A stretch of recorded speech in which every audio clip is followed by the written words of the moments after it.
I want to bring in and say good morning to Michigan Congressman Senator Levin, ranking Democrat on the powerful House Ways and Means Committee. Sir, it's good to have you with me. And what is your expectation, or what are your thoughts about hearing that the President and Vice President Joe Biden are calling the four congressional leaders behind closed doors today? I'm hopeful. I wouldn't say I'm optimistic, but consumer confidence has gone down, as you know. I think a real key to this is whether the Speaker will be the Speaker of the entire House and let the matters come before us where there could be a majority of Democrats and perhaps a majority of Republicans, but let us speak our will and act on our will.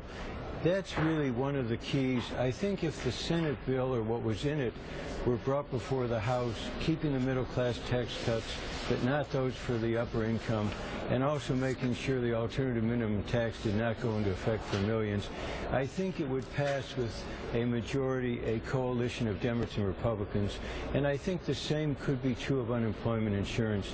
2 million people are going to lose their federal benefits tomorrow if we don't act. 2 million people. Sir, when we know the fiscal cliff was something that was imposed as kind of a stopgap, basically snap wire measure on you and all of your colleagues on the Hill, are you disappointed in the fact that you've had to see it come down to the wire like this? This is basically a self-designed fiscal nightmare that you and all of your colleagues have created. Are you disappointed that we haven't been able to get it together and we're watching you guys scramble to the last minute? Absolutely. It shouldn't happen this way. But the Republican conference showed last week how divided they are, and there is a role of Republicans who really don't want to vote for any tax increase, even on the top 2%. And that has really stymied actions here. And in the Senate, I heard Senator McConnell, the leader there, say a couple days ago that the November election essentially ratified the status quo.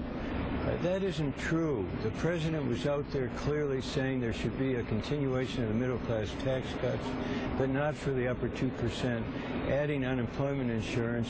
The people of this country voted for him, and a majority in every survey says we've got to keep the middle-class tax cuts, but not those for the upper 2%.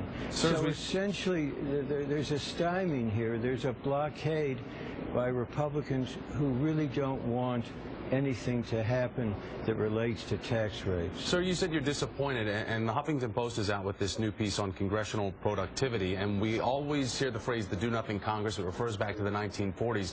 But side by side with the 112th to the 104th, 219 bills have been signed during this latest legislative body. And 104, the 104th had 333 bills signed. So they are the do-nothing Congress, really getting a bad rap comparatively. Are the American people just supposed to sit by and expect this? Because that's the way it is. The American people's hands are basically hog-tied to whatever you guys want to do and whether or not you can get your act together. No, I don't think the American people should be silent.